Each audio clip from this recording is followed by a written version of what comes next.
So you're new to the ketogenic lifestyle and you're struggling with cravings for the junk food filled with carbs and sugar. Or maybe you've been doing a ketogenic lifestyle for a little bit and are struggling with cravings for the carbs and sugar.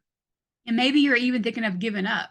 Well, hang out with me for a few moments and I'm going to give you the top 5 methods that I believe will help you kick those carbs to the curb.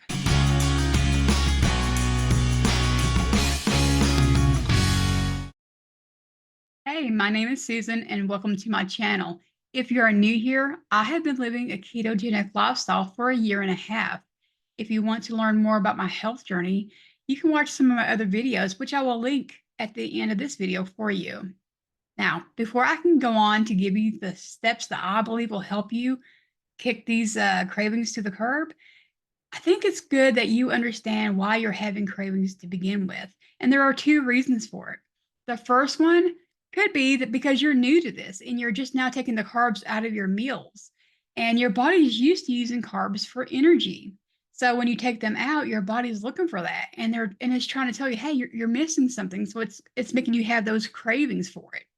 Now, if that's the reason, then in about 2 or 3 weeks of consistently not having the carbs, your body's going to become fat adapted, which means the cravings will subside. Now, there is another reason that you could be having cravings, and that could just simply be because you're a carb and sugar addict, just like me, just like everybody else. And I still believe, though, implementing these steps is going to help you with this. And in time, those cravings will even die down as well. So, without further delay, step number 1. Now, this step might seem to be the most obvious one, but it's also, in my opinion, the one that's unrealistic for some of you. And that is to simply just not bring carbs and sugar into your home. If it's not in there, there's no temptation to waltz into the kitchen and eat something that you shouldn't be eating, right? But I also understand that some of you might have a spouse or children that don't eat this way. Now, I hope that if your spouse and your children currently are not eating the ketogenic lifestyle, that one day they will, so you can stop bringing the carbs and sugar into your home. But hey, if you can't do step number 1, don't think all is lost. Just make sure you implement the next 4. Step number 2, fill up at each meal. Now, whether you're doing intermittent fasting or if you're eating 3 times a day, always eat like you mean it. And what I mean by that is eat until you're comfortably full. Now, don't eat until you're hurting. That's too much, all right? But what I mean by eating until you're comfortably full, it might look like, when you're eating that ribeye or that hamburger patty or the vegetables, whatever it is, and you're enjoying it, and then that next bite, it doesn't taste as good, then perhaps that's your body telling you, hey, you've had enough. And then the second way could be when you're eating that bite and then you're thinking about going for that next bite, but then it's a turnoff. You're like, oh, I don't think I want another bite. Well, that's your body saying, hey, you've had enough. We grew up, at least I grew up, that I didn't leave the table until my plate was finished. And I understand the concept that you don't waste food, but what is wrong with saving the food for later, right? Now, some of you might not like leftovers, and that's fine, but we need to get out of that mentality that if it's on our plate, we have to finish it. Okay, that causes us to overeat. So just eat until you're full. And if you eat until you're full, then that will be less likely for you to, a few hours later, want to go into the kitchen and grab a snack of something sweet, right? All right. Number 3, make sure you're eating plenty of fat. Now, I would say focus on fatty red meat. However, if you like poultry and the leaner meats, that's fine too. But just make sure that you're adding natural animal fat to those meats. And that might look like butter, tallow, ghee. Fat is something that we actually need, contrary to what you've probably heard all your life, that fat is bad. But fat is actually really good for us.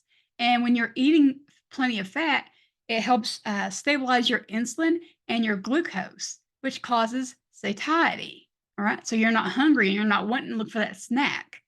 It kind of goes in with step number 2, eating until you're full. All right. Okay. Number 4, make sure you're staying hydrated. This is a big one for me because I don't sweat like normal people. So sometimes I have to really be mindful to tell myself, hey, take a drink of water. You've just done some exercise. You probably need to replenish the water. But, anyways, guys, our metabolic system is used to working in a watery environment. Okay. And when you're eating carbs and sugar, we retain water. But when you take it out, all that water is flushed out through our kidneys, and we need to make sure we are consuming that water. And you may even need to add electrolytes. Now, you can take electrolytes in the form of element, Redmond's, or even Keto Chow now does their own electrolyte packets. And I don't get any kickback for saying anything about those. I just am aware of them, and I use Element from time to time. But you know what? If it's a cost issue, you don't have to buy those. You can take sea salt and just add it to your beverage, whether it be water, coffee, or tea. Okay. And when I say sea salt, I mean real sea salt. Don't get the table salt. That stuff has sugar in it. Did you know that? Table salt has sugar in it. They put sugar in everything, guys. So make sure you get real sea salt. And then on your meals, make sure you are liberally salting your meals. We need a lot of salt, guys, because we lose all that water. Okay. So that'll help keep you hydrated, because when you're not hydrated, your body is trying to let you know, and it may take the form of you're hungry, but really you just need some water.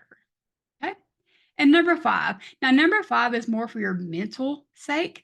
And, the fear that I had at the beginning is gone. And so I've relaxed.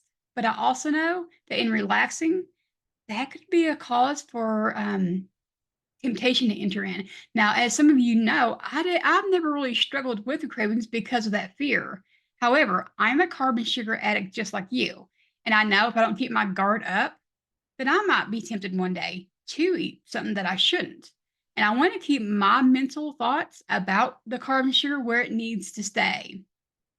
So, we can't just hole ourselves up in our home and hide from all the real world out there. We're going to see advertisements. We're going to pass by food joints, right? And they're designed to make their food look really appetizing to us, to make us want it. So when I see an advertisement for, let's say, pizza, because was my big food before all of this, and I see an advertisement for it, say it says, you can get 2 medium one topping pizzas for $12.99. I'll be like, hey, Chris, which is my husband, did you know that we can get 2 medium orders of diabetes for $12.99? And he knows I'm just being sarcastic, but it's my way of keeping my thoughts where it should be, because that's what it is, right? And you get some people who will be like, well, Susan, you technically did not reverse your diabetes. If you went back and ate carbs, your blood sugar would just go right back up. Well, yeah, it would, but that's what caused my diabetes in the first place. Why would I go back to eating the poison? Oh, yeah, because there's an addiction to it. So if I keep my mental focus where it needs to be, I won't be tempted to go back to it. My diabetes is gone because I'm eating proper.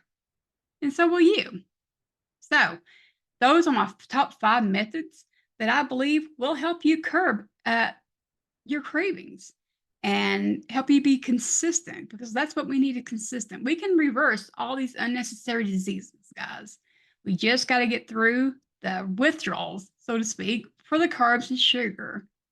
I hope this has helped. And my friends, it's been a pleasure. I'll see you in the next video. Bye-bye.